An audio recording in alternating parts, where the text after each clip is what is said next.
Welcome to Optimal Insights, your weekly source for real-time rate data and expert capital markets commentary, brought to you by Optimal Blue.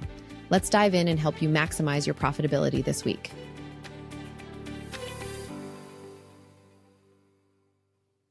Welcome to Optimal Insights, your weekly source for timely market analysis and expert commentary from Optimal Blue. I'm your host, Jim Glennon, Vice President of Hedging and Trading Client Services at Optimal Blue.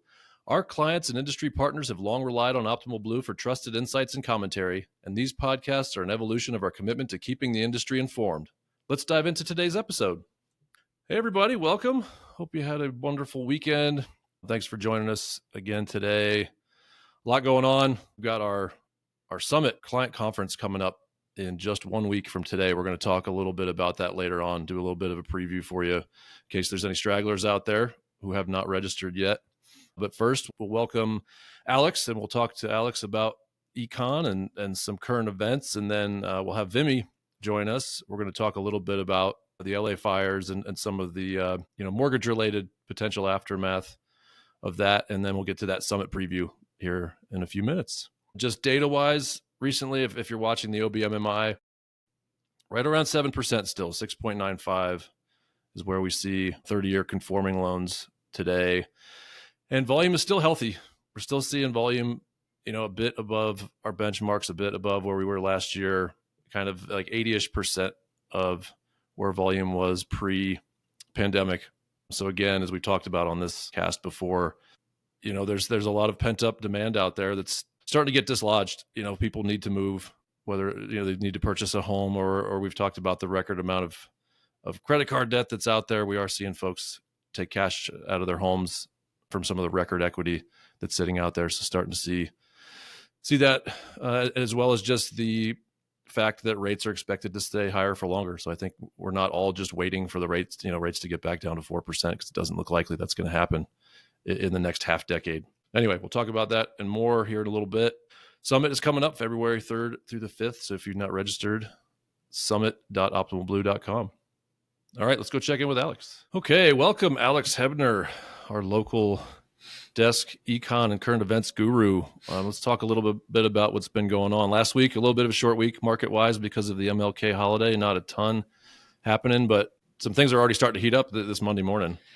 Yeah, definitely. It's last week, like you said, was pretty quiet. Some jobless claims numbers, which came in at expectations, in addition to some existing home sales, which came in at expectations as well. Not the most important metrics in the world. From a holistic perspective, a lot of things in the world of politics happened, which we'll touch on in just a minute. And then on the coming week, some bigger items to hit the tape. This morning, we got some new home sales data, came in just a little bit around the expectation there. But the really big item for this week is the FOMC meeting, first meeting for this year. There isn't expected to be a cut, but there's quite a bit of kind of drama surrounding this and the Federal Reserve in general right now, just with Trump last week saying that he wants to see rate cuts. He thinks that rate cuts would be appropriate for the economy right now, and that he wants to make that call himself. So there's definitely going to be some pressure on Powell and the rest of the board to maybe deliver a cut. Right now, there's an expectation for a pause all the way through June. I hope they kind of stay strong. As we've talked about many times on this podcast, there's a reason there's a separation between the Fed and the executive and the legislative branches. But we'll see. We'll see how much pressure gets heaped on him. I think the economy's in a strong enough position right now that he can push back a little bit, but we'll definitely see. In addition to that, we have GDP and pending home sales numbers on Thursday, and then PCE on Friday. So just after the FOMC meeting, but we're getting some PCE inflation metrics on Friday, that being the Fed's preferred metric for inflation. Yeah, I'll be very interested to see what, if any, change there is in language from the Fed. There's been saber rattling, as you said, from the new administration about basically forcing rates to go down somehow. But just all these things coming together, the math to me doesn't make sense yet, right? There's going to be a ton of spending. There's going to be tariffs most likely, or at least big threats of tariffs. There's the likelihood of mass deportations, like all this inflationary policy. And then we're going to cut rates. Like that could be a bit scary. And then you got PCE comes out on Friday, hopefully is maybe a little bit elevated. So it still keeps us a little bit afraid of inflation coming in Exactly. Anyway. Yeah, it gives them some grounding in their likely decision to keep rates where they're at this time Mm-hmm. around. I think we were somewhere in the range of 80 to 90% are expecting no cut this time around. And then just wanted to quickly mention, just because kind of hitting the tape this morning, some semiconductor news. If you have a stock portfolio or 401k, you're likely seeing it a bit in the red this morning. Just wanted to touch on kind of semiconductor news and AI in general. Just the reasoning behind that was a Chinese model called DeepSeek was released that is far cheaper and uses far less advanced hardware, supposedly, than the U.S.-based AI models. So it's calling into question a lot of the assumptions that have been made about AI and how capital intensive it is in recent months. Yeah, it's been wild. We were talking about it before we started recording, and $6 million, I believe, was the quote. It cost $6 million to build that model, and whereas NVIDIA probably spends that on coffee, in a month. Yeah. I mean, when you're talking millions of dollars in an industry that often quotes things in hundreds of billions of dollars, Right. it's scaring the market a little bit. I think there's definitely something to it. Obviously, as technology progresses, we'll see lower costs to produce these AI models, but this just seems a little too good to be true. I'm sure there'll be some positive takeaways. They are making an open source AI model, so it'll be able to be opened up by developers around the world and see what's really in there and what it's truly capable of. Right. Okay, so we've talked a little bit about current events. We've talked about the PCE coming out this week and the Fed meeting. What's going on with the new administration, though? That's most of the big news that's been coming out recently. Definitely. Last Monday, we were all off of work for MLK Day, but in addition to MLK Day, it was also Inauguration Day. So we haven't had much of an opportunity to talk about the new administration and everything they've been doing the past week. They've really hit the ground running, and kind of in contrast to 2016 when they kind of came in and just fired off a few things. But they really seem to have their ducks in a row this time around. It's like a flurry of 20 plus executive orders being signed in the first 48 to 96 hours or so. There's definitely, I mean, they're broad ranging. Some of them just pull back some of the Biden era executive orders, but some of the ones I want to touch on just kind of revolving around jobs and the economy. In the workplace, they really, in addition to the DOGE, the thing Elon Musk is heading up on government efficiency and waste, there was a executive order to kind of point in the direction of like curtailments to federal jobs. It was specifically around diversity, equity, and inclusion. They're really hammering home that they don't want to see these potentially wasteful job roles that are strictly focused on diversity and equity and such. So far, I think it's really been focused on kind of like culture war issues. Some of the things I was seeing coming out that they don't want to see non-US or non-US military flags displayed, and again, just really hammering on diversity and equity and inclusion and getting people back in the office. But I think that it does point to, like I said, in addition to the DOGE administration, I think that it does point to maybe some curtailments in the number of federal jobs. And what worries that for me is that jobs with the government have been one of the biggest growth areas for employment numbers. So we might see off of this some weaker employment data if, as I said, we do start to see some cuts in the number of job roles in the government. But the kind of counter argument to that, in my mind, is there's definitely areas of the government that they want to expand, specifically, immigration, custom enforcement, homeland security, energy, which we could just see like a transition from where certain jobs are to other departments. So we'll just keep an eye on that one. I think it's early days in regards to that. And then the economy, kind of trying to, I don't want to say jumpstart the economy. The economy's in a fine spot, but pulled out of the Paris Climate Agreement. We weren't meeting our goals there anyways, but I think it kind of frees the U.S. from maybe a little bit of bureaucratic red tape. Trump's been saying he wants to drill, baby, drill. Wants to bring down the cost of barrel of oil to $45. U.S. can only do so much there. We have a lot of capacity to drill more, but that would take all of OPEC to really chip in on that. And his end goal there is really just to put some pressure on Russia to bring him to the table in regards to the Ukraine war. We'll see how much success they have there, because again, I don't think our allies in the Middle East want to see $45 barrel of oil either, because that's also their main source of income in addition to Russia. We were talking about AI just a little bit earlier. I think kind of one of the last things I want to touch on was he came out with a Stargate program, kind of public-private initiative to jumpstart US AI initiatives. They were quoting something like $500 billion in private investment into this. Elon quickly called them out and said, I don't think any of these companies have $500 billion to spend on AI. It does. He's probably right in that regard. A lot of these companies are are kind of running up against their capital expenditure limits. I've seen a couple of jokes today that maybe Stargate will just be used to bail out NVIDIA when if they're down 17% today, but we'll definitely see. Yeah, it only costs $6 million to build a large language model is what we've learned this morning. Apparently, man, we're going to see a lot of mom and pop AI models popping up, I think. So we were talking earlier about inflation, right? And all of this math points towards inflation, but you just mentioned the efforts to drive down the price of energy. And that's the one area where it does feel like that maybe that's a big part of the strategy of the new administration to keep costs down. So if you can chop away at energy costs, that has a direct effect on almost every good and service, right? Yeah. The core metrics, or rather the non-core metrics, it definitely does. But we'll see. I think gas it's definitely not. It doesn't appear to be obvious. Obviously, there's always people that complain about the cost of energy, but I don't think it's like a 2014 type scenario where it's really breaking the bank for a lot of people. Yeah. All right. As always, appreciate the insights, Alex. Thanks, Jim. Appreciate you. Okay. As we mentioned, we're going to talk a little bit now about the fires in the LA area and what some of the ramifications might be on our industry, on the capital markets, on the mortgage industry, and other than the obvious, personal impact, which is just horrible. A lot of tragedy there that some people have died. Tens of thousands of people have lost everything, lost their homes and all of their belongings. I'd like to welcome Vimy.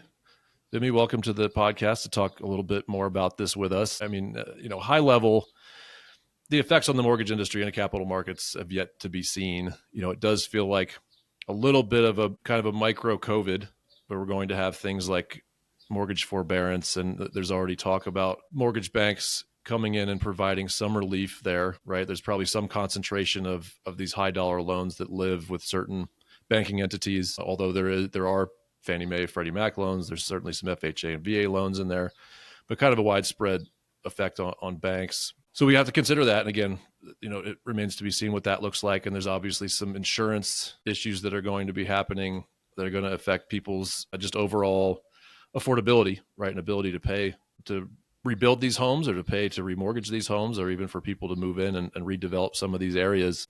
The numbers have become pretty catastrophic and record setting.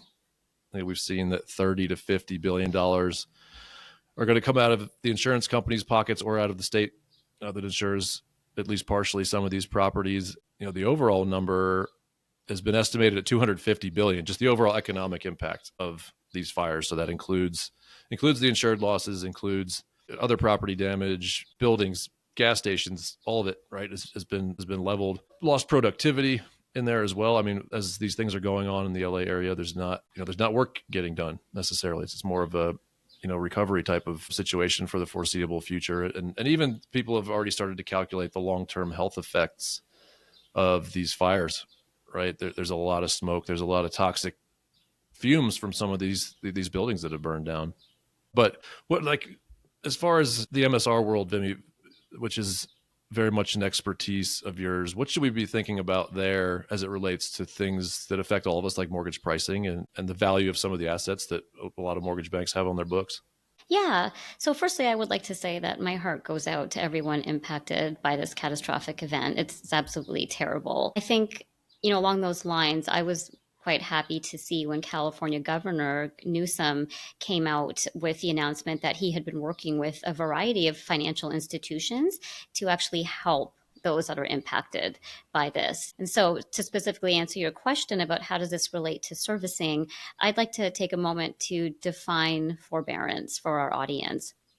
And so with this new policy that Newsom has put in place, these financial institutions are actually going to offer borrowers a 90-day forbearance on their payments. It could be up to a year, but 90 days to start. And what this means is that borrowers are going to have a relief from having to make their mortgage payments on time, at least for the next 90 days. So they don't have to make the payment. They don't have to worry about being reported to a credit agency and having this impact their credit score.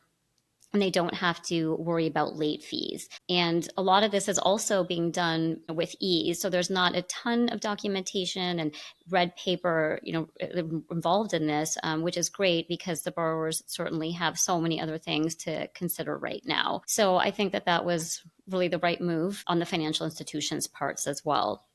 Yeah, it makes a lot of sense. I mean, people have much bigger issues to deal with right now. And I would also imagine that the banks don't want to be seen as putting their foot on someone's throat when they're, they're worried about if their house is even still standing and dealing with some of the aftermath of that. So that it makes perfect sense that they would offer some sort of forbearance. And yeah, like you said, I think I read that you just pick up the phone and call a hotline. Like there's not a ton of paperwork that has to get done. You just basically call in and say I was affected by the fires and I'm going to be late on my next few payments.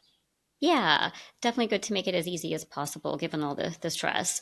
And then, to your point, of course, servicers don't want to look like they're being difficult at a time like this. But I will say that they're also incented to provide this forbearance because the last thing that servicers want is to suddenly have a wave of defaults on their books, right? Mm-hmm. So it's imperative that they work with borrowers for the borrower's sake as well as for their sake. But that will have some impact on the value of that asset for them, right? And therefore, that streams through to the kind of pricing that we see on rate sheets, right?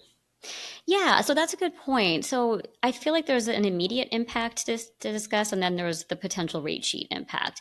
And so to start with the immediate impact, the forbearance is really going to change the cash flow projections that the servicers have made in order to ascribe a value to the asset, right? So with borrowers missing payments, this is going to cost servicers revenue that they don't necessarily earn back. And it's not just that borrowers are exempt from paying late fees, like we had talked about earlier, but there are so many different components to the MSR valuation. And so, if an MSR owner has modeled out the potential to earn float income on a borrower's payment, well, they're not going to receive that, at least during the forbearance period. And given the high interest rate environment that we're in, float is still a significant portion of the MSR value. Granted, in this case, to your earlier point, Jim, this is a fraction of what we saw during the pandemic. So this was a very real issue. Modeling out the forbearance cash flows was very important during that time. Still important now, but on a smaller scale. Right. It could be more concentrated because of the unique area where these fires are happening, though, right? Like some of these banks probably do more than dabble in non-conforming jumbo type of portfolio loans. And I think I read somewhere that of the homes that had a mortgage on them that were affected by the fires, some 60% were portfolio loans, meaning the banks own those loans outright. So they're going to have an even more vested interest in ensuring that they do not go delinquent, that they work with those borrowers because a lot of those loans aren't guaranteed by Fannie, Freddie, or Ginnie. Right. And you also bring up another good point. Given the location and the borrower demographic of Southern California, a lot of the property value is actually coming from the land rather than the structures themselves. And so that's another reason why borrowers are incented to stay current on their mortgage, even if their home has been destroyed. Yeah, I've read that that's just the relative wealth of that area and the economic diversity that it has is going to basically ensure that the worst case scenario doesn't happen, right? If this had happened more inland or in other parts of the country, it could have long-term impact on the economy where people flee, right? Or the property values nosedive. But because of this area and how it's so attractive to anybody who has the money to live there, it's likely that rebuilding happens. It's going to take a very, very long time, but it does seem likely that folks will want to stay current on their mortgage, maintain that land, and hopefully be able to build on it with relative ease. I know there's been some discussion about permitting and different types of code that may have to be changed, or there may need to be some concessions around code to be able to build more quickly in this area versus some of the rules in Southern California that have made it a bit difficult to rebuild quickly. Yeah, and that's a good segue into how does this impact the rate sheet that borrowers are seeing right now. So we had spent a few minutes talking about how the forbearance is impacting current MSRs. And one thing I hadn't mentioned yet, which is probably important to mention as well, is, in addition to the loss of income and the late fees, there's also this really large obligation for servicers to advance the P&I, the principal and interest, and the taxes and insurance, even if the borrowers aren't making the payment.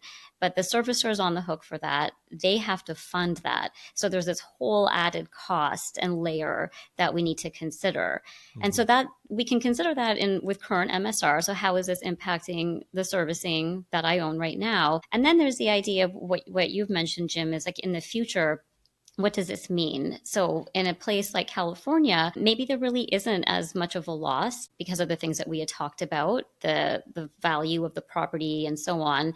But maybe in a state that doesn't have a similar makeup, would a servicer want to start modeling out future forbearance? So if you're servicing heavily in a disaster prone state, are you going to want to model out potential forbearance? If you do, that will certainly impact what you're willing to pay for the servicing. And then that, of course, goes all the way down to the rate sheet, which is impacting the borrower directly as well.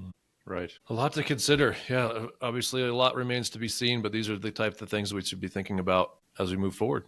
Yeah. Thanks so much, Vimy, for the wisdom and for the info. Thanks for having me, Jim. Okay, let's switch gears back here a little bit. Welcome, Kevin. Welcome to the show, Kevin. Yeah, happy to be here, Jim.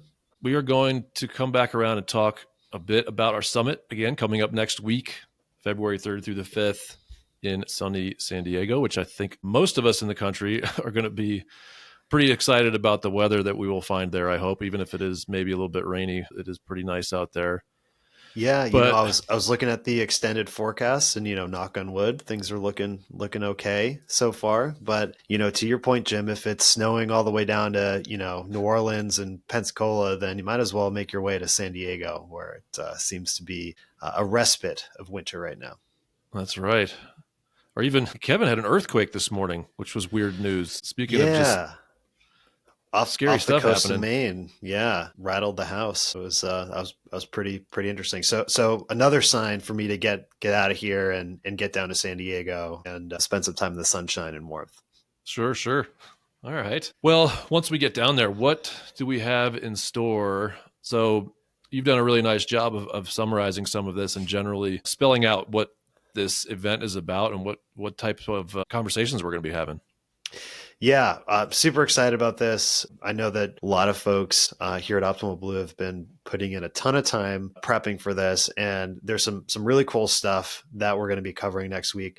But what I find most interesting about the event, the way that we've sort of put this together, what's so unique about it is the breadth of content that we're going to be covering. So we're going to be talking about everything from the latest in secondary markets, of course, artificial intelligence, origination best practices, economic updates, and we're going to be talking directly to executives as well about how to make the most of being an Optimal Blue client. And also mentioned, we're going to be revealing some exciting new capabilities. So if you're listening, you could be there and you could be the first to see it. So very exciting stuff. Right on. Yeah, if you haven't registered yet, please do. Summit.optimalblue.com. So Absolutely. In addition to the sessions, we're also going to have, as you normally would at a conference, at a user conference like this, we're going to have the Optimal Blueprint Zone, which is kind of like a Genius Bar, right? Or we used to call it Blue Bar. Yeah, exactly. So, we don't want this just to be, if you're coming, you're just sitting in the audience and, you're listening to us talk.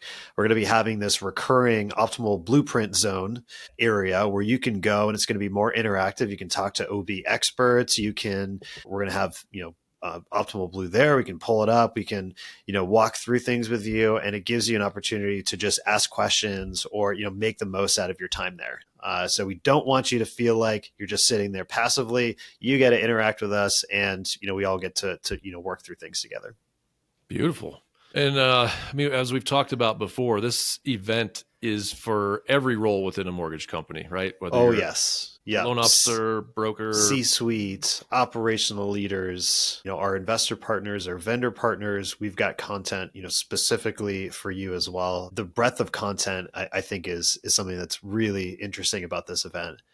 And we've actually broken things up into four tracks. So we have a track that's really dedicated towards AI and automation. We have one for what we're calling end-to-end connections, and that's really spanning the full perspective of the primary to secondary markets. So from rate lock to hedging to loan closing to loan sale, tying all those pieces together and helping you understand how you can use Optimal Blue throughout the entire process, really to make the most of your profitability during the origination and loan sale process. We have a section dedicated towards growing profitability. So if you're just focusing on wanting to grow profitability, what are your strategies going to be? What are some tips and tricks from our industry experts that we have to share? We've got a whole track just dedicated to that. And then finally, we have our tech showcase, which is going to be more interactive. It's more, live demos as opposed to, thought leadership content. So it really gets, much deeper, I think, than, your average session where you might be listening to us talk about some of the new capabilities we have. So we've got really this whole gamut of opportunities to get way in the weeds, opportunities to focus on really the 30,000 foot level and everything in between. Beautiful. And last but not least, we have a celebrity speaker on Wednesday on the last day of the conference, and has pretty much everybody out there. Has anybody heard of Tony Hawk? I don't know. Is he, world famous, the original guy who did the 900 on a skateboard, something like that? Yeah, Tony Hawk will be there. This is a great incentive to stay right to the end. He's going to be coming on and giving a talk. So I'm super excited to listen to what he has to say. He was one of my idols growing up. I had my own stint as a teenage skateboarder and loved playing his video games. It was it's going to be really cool just to be able to see him and just hear what he has to say. So if the content itself wasn't incentive enough to make the trek out to San Diego, and the warm weather wasn't incentive enough, then Tony Hawk really is the icing on the cake. Yeah, I've heard he's an amazing speaker and obviously super successful person who likely has a lot of good advice for all of us in this industry. And anyone, I think, who's reached that level of excellence in their craft is just going to be super interesting to listen to. So I'm very excited for it. Definitely show up for Tony, stay for the content, enjoy the weather. Hope to see everybody there. Awesome. Thanks again, Kevin. Good stuff. Sounds great. Thanks, Jim. Talk soon. Okay, let's close this thing out. Thank you, Kevin. Thanks, Alex. Thank you, Vimy. Really appreciate the insight today. And that's it. Join us next week for another episode of Optimal Insights, where we'll continue to provide you with the latest market analysis and insights to help you stay ahead. Don't forget to follow us on LinkedIn for more updates and access our latest video episodes. You can also find each episode on all major podcast platforms. Thanks again for tuning into Optimal Insights.